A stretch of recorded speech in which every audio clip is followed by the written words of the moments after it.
Our childhood days were spent exploring nature, not just looking outside in the open fields, but scouring every rabbit hole, birdhouse, and other dwelling, searching for glimpses of living creatures. We saw everything except the ones we wanted to see most. Yes, flower fairies. We researched the history, the activities, and the culture of these fairies. Ultimately, one thing was certain. If we wanted any hope of seeing them, we had to travel to remote, undisturbed regions of the world where no humans would dare tread. One night we thought we had made a startling discovery. I don't know if we'll find fairies here, but we're sure going to find something.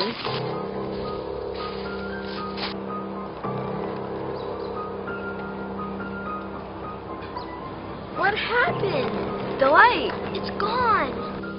The following night, we returned in search of the mysterious light. Wait, this is where we saw the light. Look, is that it?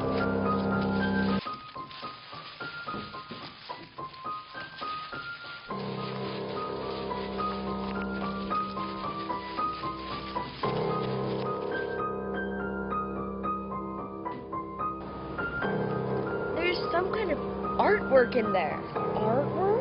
In there? Let me look again. Yeah, it looks sort of like, it looks like bugs.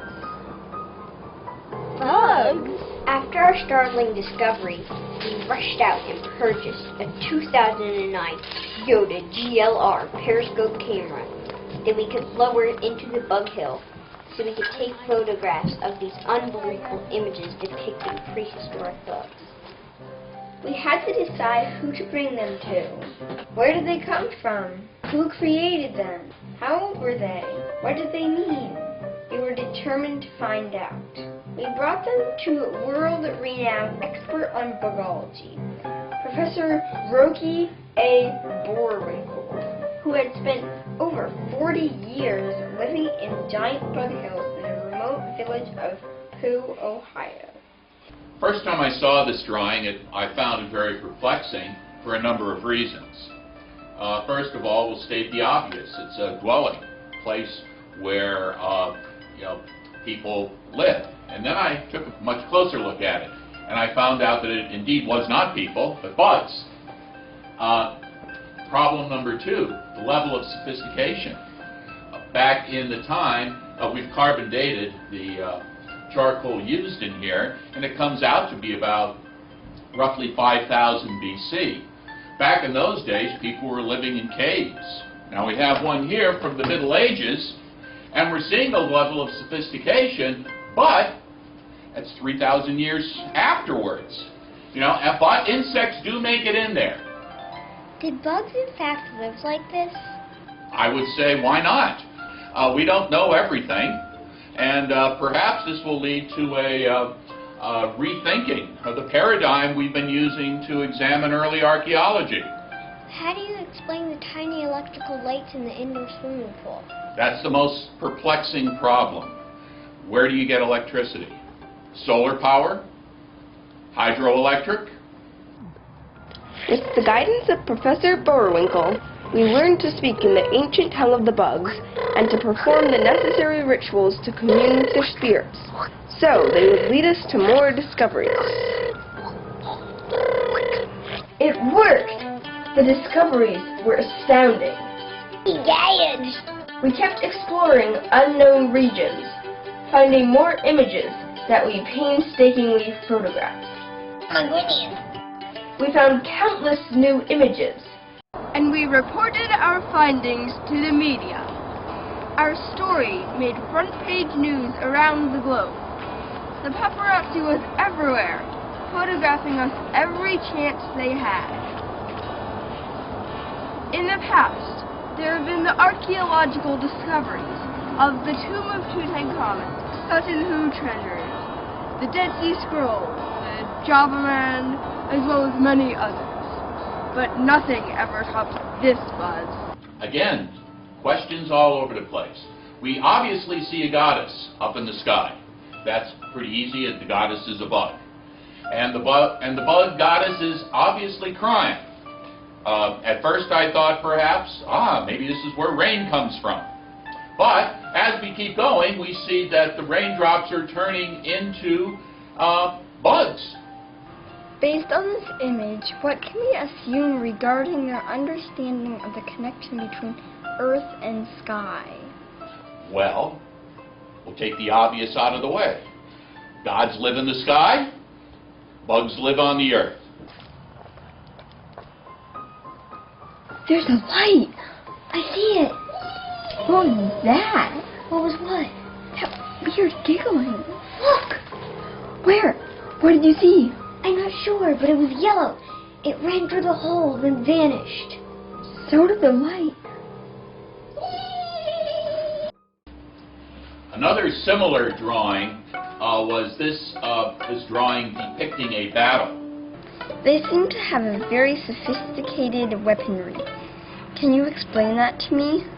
Not really. I'm seeing projectile weapons. Could it be guns? And of course, we don't even want to think about if they could be laser weaponry. Approximately same time period, what do we see? A few bows and arrows, maybe a spear or two. Once again, we performed our ritual that led us to more stunning discoveries. Golly gee! My goodness! Spectacular! Amazing! Giant! Holy mackerel! This drawing, to me, was the most fascinating of all. It is the one drawing that we see the civilization of the bugs and the civilization of the humans basically agreeing. We see here the Pyramid of El Capitan in Chichen Itza, Mexico. Here we see a step pyramid, the bugs going up to offer sacrifice, the temple at the top, and this is very, very similar to certain pyramids that I've seen in my travels. We never imagined that our quest to find the elusive flower fairies would lead to the greatest archaeological discovery in the history of civilization. What's really mind-boggling is that there has been no trace of these bugs since 5000 BC. Our obsession with them has led us to create models of these antenna Picassos based on scientific debunking, cuneiform tablet reconstruction, earwax cell evaluation, genetic starfish engineering, banana slug brain mutation, organic stem cell pasteurization, and wishy-washy instrumentation.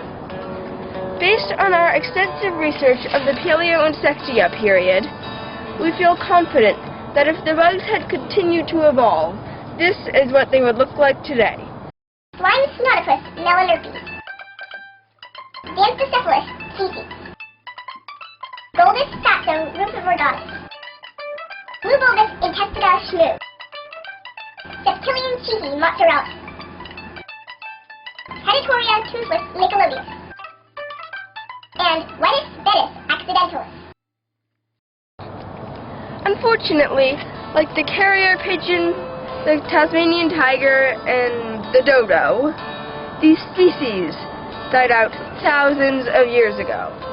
So, even though these paintings and drawings look as fresh today as they did when they were painted 7,000 years ago, we will never really know who created them and why.